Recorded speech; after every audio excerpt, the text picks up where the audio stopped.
वो ही बैठे हुए थे, रात का 2 बज रहा था, 1 लाख आदमी बैठा हुआ था। बोले कैसे होगा वो? बोले हम लोग तो गुरुपा का आदमी है, आप ही बताइएगा तो कैसे होगा। सुबह सूर्य निकलना चाहिए, नहीं निकलेगा तो यहाँ कम से कम 10 लाख आदमी आने की सूचना है, कैसे होगा।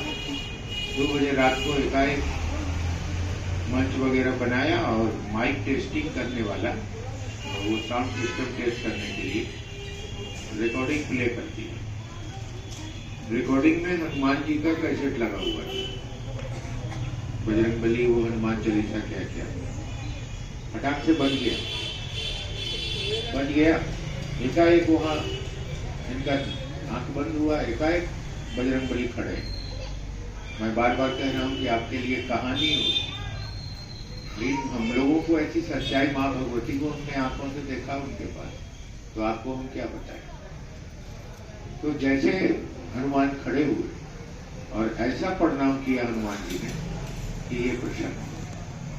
उससे पहले हनुमान जी पर गुस्सा रहते थे, कहा कि उन्होंने मृतलोक पर गलत काम किया, साथ दिया, अच्छा नहीं किया, घटना है दूसरी। हनुमान जी ने पूछा कि मेरे लायक कोई सेवा हो तो कहा जाए।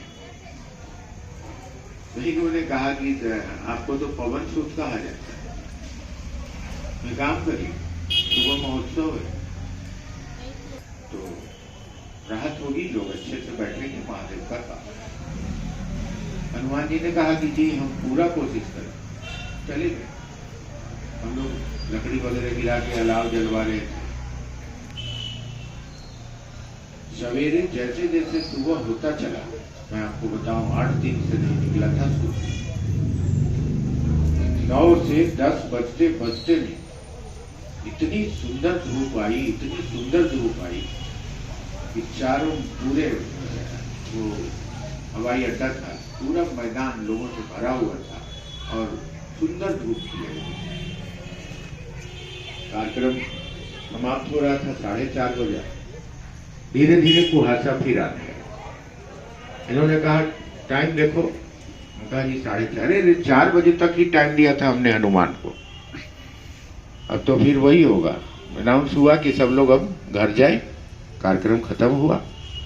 बाद में हम लोग पटना लौट के आए, साहब ने मैसेज लिया, वहाँ कार्यक्रम के बाद मैसेज लेते थे वो, कैसा है क्या है, मैसेज लिया तो लोगों ने कहा कि 7 बजे 6:30 बजे के बाद जैसे परसों था, मतलब जितनी कुहासा थी वही है और बहुत ठंड है, लोग चले गए। बात पूछेंगे अभी, वो है हरिंद्रानंद,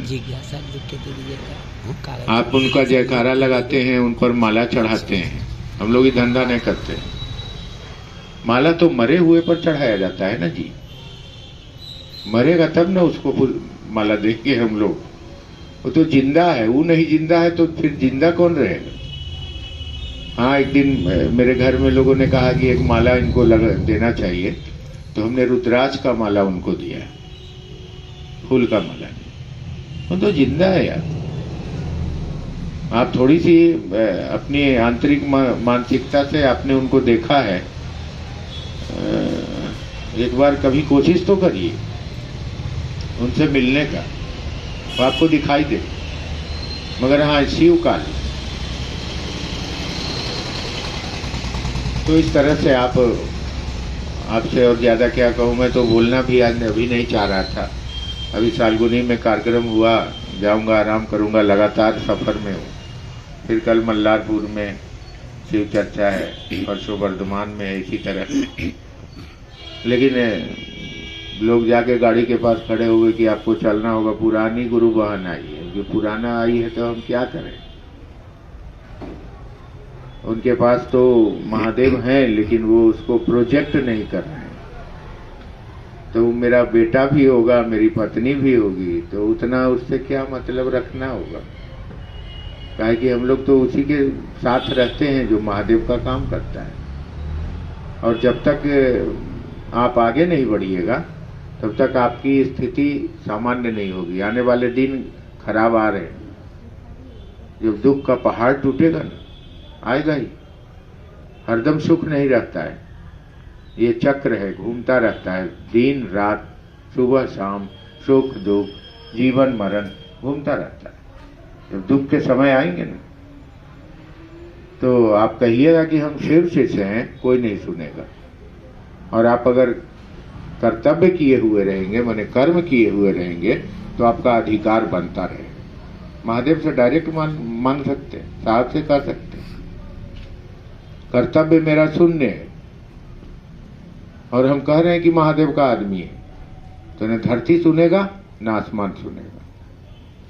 कहा कि कर्म प्रधान विश्व करी राखा। यहां कर्म करना पड़ता है, खाने के लिए भी कर्म करना पड़ता है, बनाना पड़ता है। बच्चे पैदा करने के लिए भी माँ को पीड़ा लेना पड़ता है, परसों पीड़ा, तब एक बच्चा जन्मता है। तो कर्म करिएगा तभी आगे बढ़िएगा। ये बैठ के नहीं होगा, ये दीपक जला के नहीं होगा, ये मन में दीपक जलाना होगा। मंदिरों में तो जल ही रहा है, जलेगा। पूजा पाठ हो रहा है, होगा। हमको मंदिर जाना होगा तो हम भी पूजा करेंगे। कल भी रात में हम बाबा धाम में थे, 9, साढ़े 9, 10 बजे रात तक थे मंदिर में। तो भगवान के रूप में है तो जाएंगे ही, बाबा हैं हमारे। लेकिन गुरु शिष्य के संबंध में जो गुरु का आदेश है उसको आपको लागू करना होगा, उतारना होगा, उस कर्तव्य को पूरा करना होगा, तभी आप उस कर्तव्य के अधिकार को प्राप्त कर पाएंगे। ऐसे ही कह दे कि हम किसी के हैं और उसके लिए कुछ नहीं है। हम अपने बाबूजी का कोई सेवा नहीं करते हैं, कोई इज्जत नहीं करते हैं। बूढ़ा हो गए, पानी मांगते हैं, वह बुढ़वा बहुत बात गप करता है। कोई पूछता है आपका पिताजी फला